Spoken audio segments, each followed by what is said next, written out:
Hello guys, मेरा नाम है गुलफ्शा और आज की इस वीडियो में हम देखेंगे बीए प्रोग्राम सेकेंड ईयर के पोल साइंस के चैप्टर फर्स्ट तुलनात्मक राजनीति के पार्ट 2 को। गाइस, इससे पहले हम देख चुके हैं पार्ट 1 में कि तुलनात्मक राजनीति क्या होती है और किन किन विद्वानों ने इसको अपने अनुसार परिभाषित किया है। और आज की इस वीडियो में हम ये जानने का प्रयास करेंगे कि जो ये तुलना होती है इसकी जरूरत क्यों पड़ती है, इसका महत्व क्या है, आखिर हम तुलना क्यों करते हैं। ठीक है, तो चलिए शुरू करते हैं बिना किसी देरी के।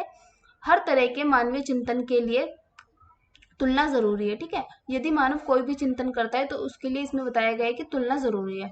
हमारी राजनीति व्यवस्था के संपूर्ण ज्ञान के लिए हमें इसकी जरूरत पड़ती है। ठीक है, यदि हमें अपने राजनीतिक व्यवस्था का पूरा ज्ञान चाहिए तो हमें तुलना करने की आवश्यकता होती है।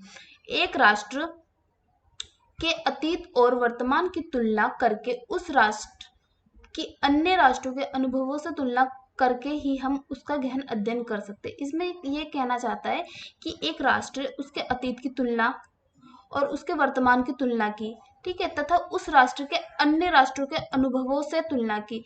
इससे क्या होगा कि जो वो राष्ट्र है ना, उस राष्ट्र का हम गहन अध्ययन कर सकते हैं, गहराई से उसको समझ सकते हैं।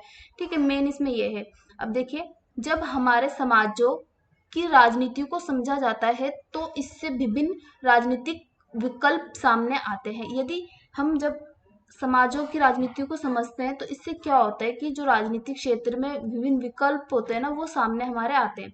अब देखिए, एक विद्वान है गियोवानी सार्टोरी, ये क्या कहते हैं, इनके अनुसार हम नियंत्रण करने के लिए तुलनात्मक राजनीति का अध्ययन करते हैं। ये बोलते हैं कि हम तुलनात्मक राजनीति का अध्ययन क्यों करते हैं, ताकि हम नियंत्रण कर सके। अगली स्लाइड देखते हैं। देखिए, हमें अपने राजनीतिक जीवन में शक्तियों व कमजोरियों को जानने का मौका मिलता है। यदि हम एक राष्ट्र की किसी अन्य राष्ट्र से तुलना करते हैं तो उससे क्या होता है कि हमारे जीवन में, हमारे राजनीतिक जीवन में जो शक्तियां होती है और कमजोरियां होती है उनको हमें जानने का मौका मिलता है। फॉर एग्जाम्पल, मान लीजिए यहाँ पर एक देश है और यहाँ पर एक देश है।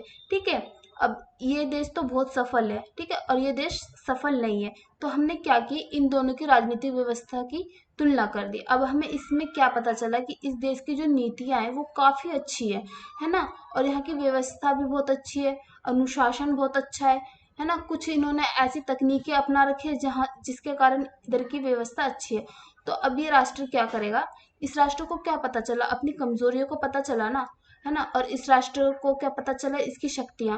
ठीक है, इसको शक्ति और कमजोरियों को दोनों का पता चला। तो अब ये क्या कर सकता है कि ये भी वैसी व्यवस्था अपना कर या उससे थोड़ी अलग व्यवस्था अपनाकर अपनी राजनीतिक व्यवस्था को अच्छे रूप में ला सकता है। ठीक है, अब देखिए अगला, मिलती जुलती व्यवस्थाओं और संकल्पनाओं के अध्ययन से राजनीति के प्रति प्रभुत्व ज्ञान का विस्तार होता है। यदि हम राजनीतिक व्यवस्था की तुलना करते हैं तो इससे क्या होता है कि व्यवस्थाओं और संकल्पनाओं के अध्ययन से राजनीति के प्रति प्रभुत्व ज्ञान का विस्तार होता है। देखिए, अब तुलनात्मक पद्धति पद्धति का प्रयोग विभिन्न समाजों की राजनीतिक प्रक्रियाओं और संस्थाओं को स्पष्ट करने के लिए किया जाता है।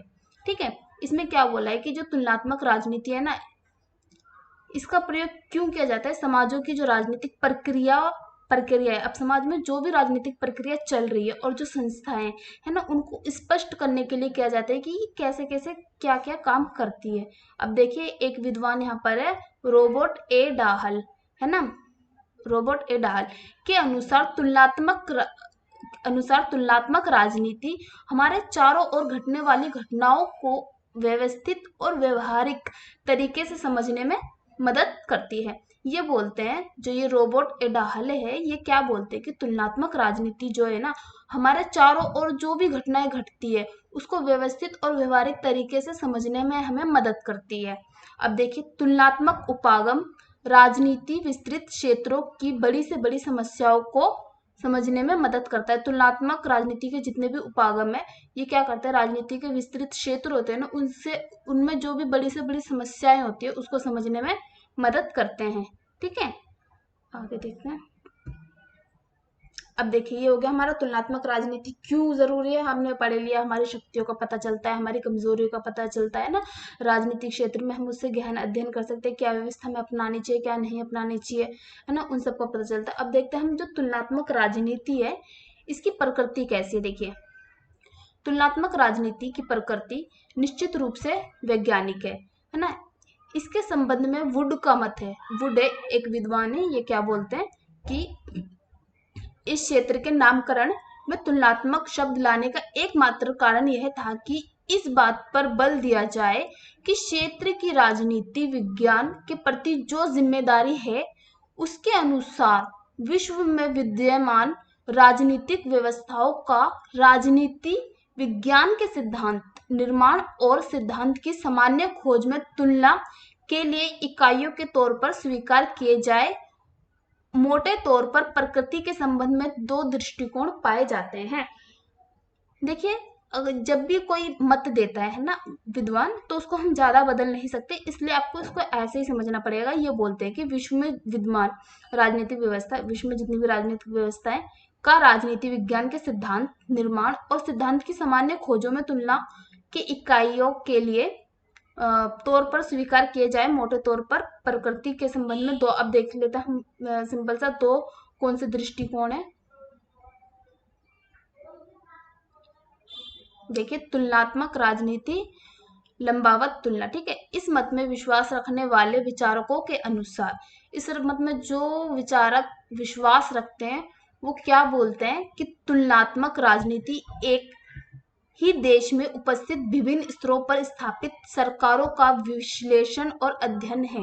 देखिए, जो लंबावत तुलना है ना, इस मत में विश्वास रखने वाले विचारक ये बोलते हैं कि तुलनात्मक राजनीति क्या है, एक ही देश में स्थित विभिन्न स्तरों पर स्थापित सरकारों का विश्लेषण और अध्ययन है, ठीक है। अब देखिए क्या है, इसमें राष्ट्रीय, राज्य और स्थानीय सरकारों की परस्पर तुलना को महत्व दिया जाता है। एक देश है, मान लीजिए भारत है, और भारत के अंदर ही है ना राज्य, स्थानीय राज्य है ना, इन सब की तुलना की जाती है आपस में और उसी को महत्व दिया जाता है।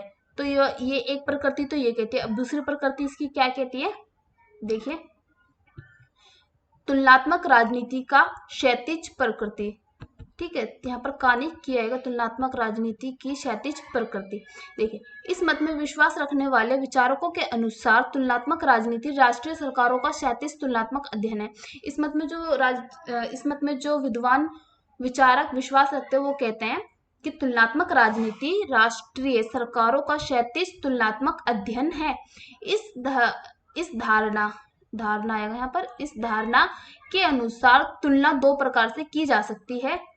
पहली क्या बोलते हैं, पहला, एक ही देश में स्थित राष्ट्रीय सरकारों की विभिन्न कालों के आधार पर तुलना करना। देखिए, एक राष्ट्र है, ठीक है, और उसमें क्या बोला है कि एक देश है, मान लीजिए भारत ही है, ठीक है।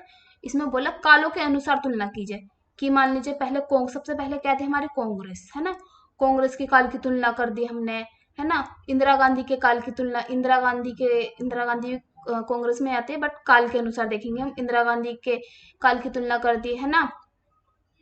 और कौन, जवाहरलाल नेहरू के काल की तुलना कर दी हमने, और हमारे भाजपा, है ना, भाजपा के काल की तुलना कर दी, आगे जो काल आएंगे उनके काल की तुलना कर दी, और भी बहुत सारे हमारे नेता रहे, उनके कालों की तुलना कर दी। पहला तो मत ये बोलता है, ठीक है। दूसरा, विश्व में स्थित राष्ट्रीय देशों के आपस में तुलना। अब दूसरा क्या बोलता है, दुनिया में जितने भी देश है उन सभी देशों की राजनीति की आपस में तुलना करना, ठीक है। समकालीन विश्व में एक दूसरे को ज्यादा महत्व दिया जाता है, ठीक है। अब देखते हैं, तो आज के लिए इतना ही काफी है। अगली वीडियो कुछ समय के अंदर डाल दी जाएगी, कुछ समय 2-4 दिन के अंदर डाल दी जाएगी। यदि आपको वीडियो में जो मैंने समझाने का प्रयास किया है वो समझ में आए तो आप वीडियो को लाइक, सब्सक्राइब एंड कमेंट करके बताएं कि आपको ये वीडियो कैसी लगी। Thank you watching this video.